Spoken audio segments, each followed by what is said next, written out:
Go for it. I'm going to do it. Are you ready? Yeah. Oh, that's satisfying. We're back up and running. And we're now running on battery and solar. Fantastic. So it's going to be a fun day today. We had notification from our distribution network operator that they're going to have to turn the power off for the whole site for most of the day because of upgrade works that they're doing for the power supply. Now, it could be that we're without power for the whole day from about 8:30 through to maybe 5 o'clock this evening. But that gives us a really good opportunity to test our power cut backup system. There's a video that I've done in the past showing how that's set up, so go and check that out. I'll link that above my head now. But yeah, it's a lovely sunny day, as you can see. So what we're going to try and do is make use of the solar power that would otherwise get curtailed by the inverter, because you know, when you're off grid, you will only generate what you're currently consuming. And any of that excess solar that would otherwise go to the grid would get wasted, basically. So what we want to try and do today is use as much of that as we can, using various options available to us. So yeah, let's see how we get on. So the first thing that we've done is we've put on a laundry load. Now this will take maybe an hour and a half, something like that. And at its peak, it will draw about 2 kilowatts, which is actually less than what we're currently generating from our east-west solar array. So it's using exclusively solar power, and it's not even having to draw from the battery at all, which is fantastic. So that's a great use of the excess solar that would otherwise get curtailed. So one thing we've got to be a little bit careful about is not breaching the 5 kilowatt limit that our inverter is capable of. We don't have one of these fancy Powerwalls or all-in-ones that can do 6 or even 7 kilowatts. So we've got to be a little bit careful. And of course, our GivEnergy 5 kilowatt hybrid inverter can only provide that 5 kilowatts if there's enough solar, because it can only provide 3.6 kilowatts from the battery alone. Thankfully, we've got more than enough solar today, which means that we've got plenty of power to run up to 5 kilowatts. And because the laundry is now finished, we've got plenty of spare capacity, and we can actually make some tea coffees. Does that mean I can have a cup of coffee? Yes, we can put the kettle on now. So let's do that. And off we go. And there you go. The kettle is running at about 3 kilowatts, and all of that is coming from the solar. The battery isn't even being touched, which is great. Right, so we've had our teas and coffees, and we've got plenty of power still. So Kat's going to put the tumble dryer on.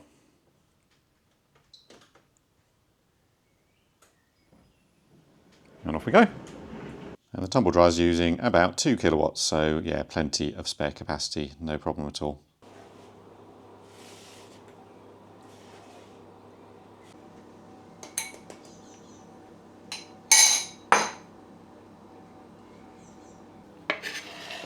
Okay, Kat, so what are you baking today? We are baking millionaire brownies. Millionaire brownies. Oof. Millionaire brownies. What does that involve? It's an absolute favourite. So this is the brownie part that goes on the bottom, and then we've got the traditional caramel layer, and then a layer of chocolate on the top. Oh, very chocolatey, very gooey, very naughty. So other than being a good excuse to use some solar that would otherwise go to waste, why are you baking this particular thing today? So yeah, I don't need much of an excuse to bake, it is fair.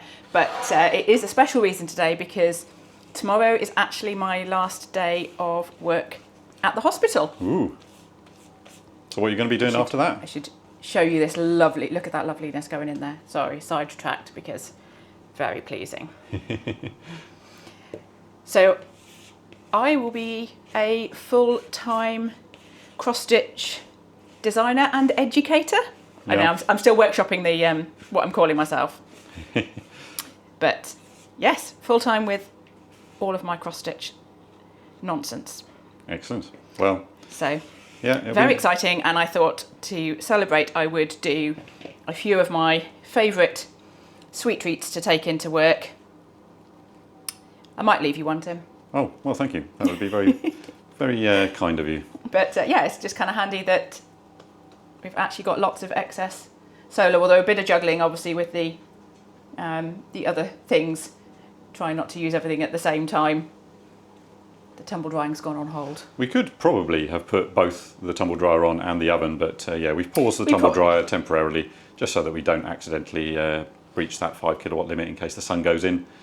And yeah, this I think will it won't be a problem because there's plenty more of the day left that we can put the tumble dryer on. Good chocolate chunks in there. Yeah. Let's get all of that goodness in there. Good stuff. Well, we'll see what this looks like after it's come out of the oven.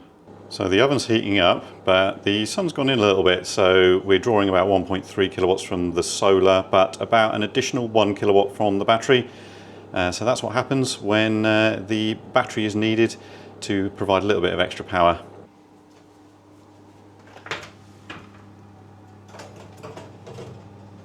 In we go. Bake well, my little brownies. Is it done? Well, I hope so. I think so. Oh. It's coming out. So with the baking all done, we can restart the tumble dryer.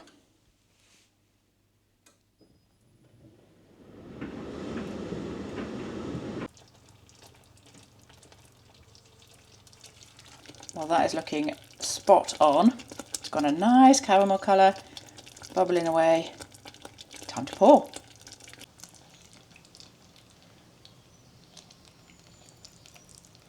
Oh. Get all that caramel goodness in there. A little spread.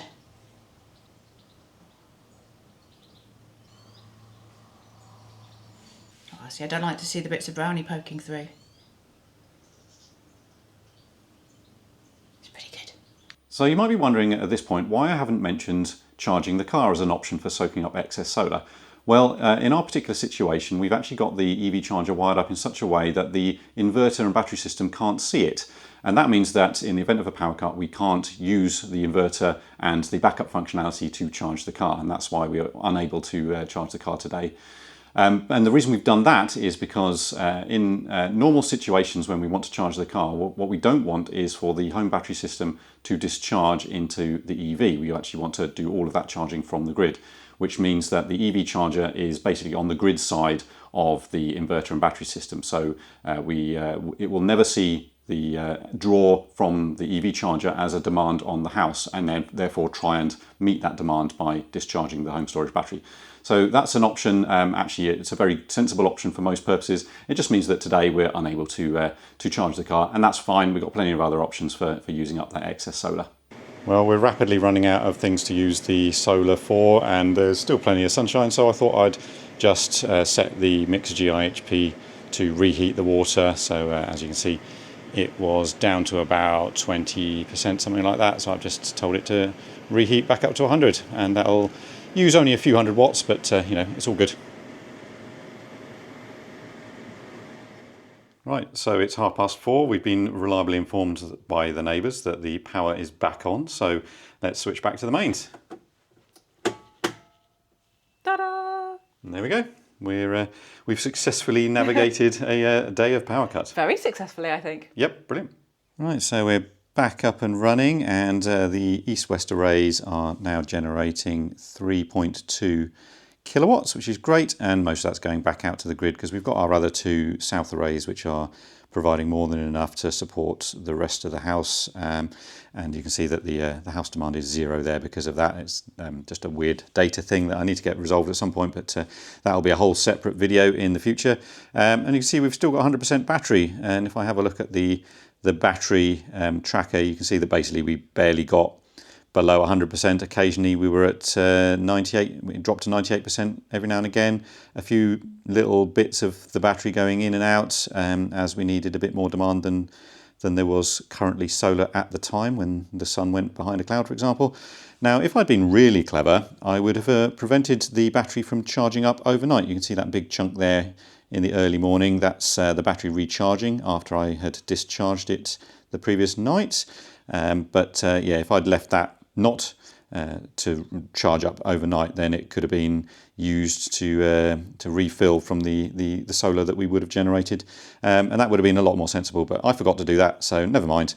Easy come, easy go. And we did pretty well otherwise with the rest of the day. You can see all of this stuff here is in between where the red lines are. You can see that's all of the solar that we managed to utilised that otherwise would have gone to waste. So yeah, pretty good all in all. I'm quite pleased with how we managed that. Definitely could have done it better, but yeah, one for the future to bear in mind, I think.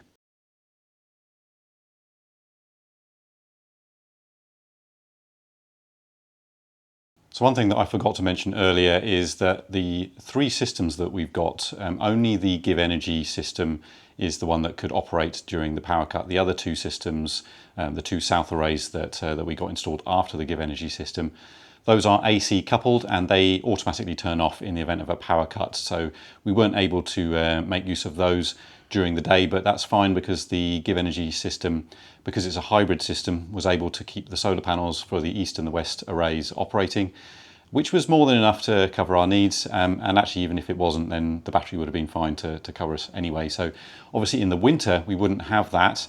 We would probably only have a tiny amount of generation, which almost certainly wouldn't be enough to cover our needs. So the strategy would be somewhat different if we were to do this in the winter. So that's worth bearing in mind. The only reason that we were trying to use as much as we could today was because we had all of that generation that otherwise would have gone to waste. But in the winter we wouldn't have had that, so we would have done something very different to manage the power cut instead.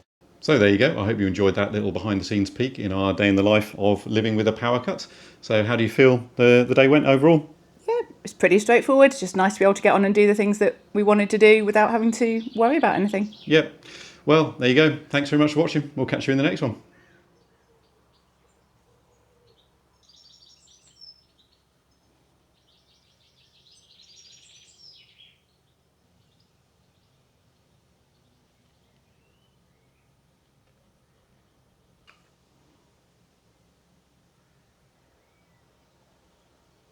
This is where the magic happens. So Kat wasn't able to finish the baking before the power cut was over. So this is happening on mains power, no problem. But yeah, not an issue.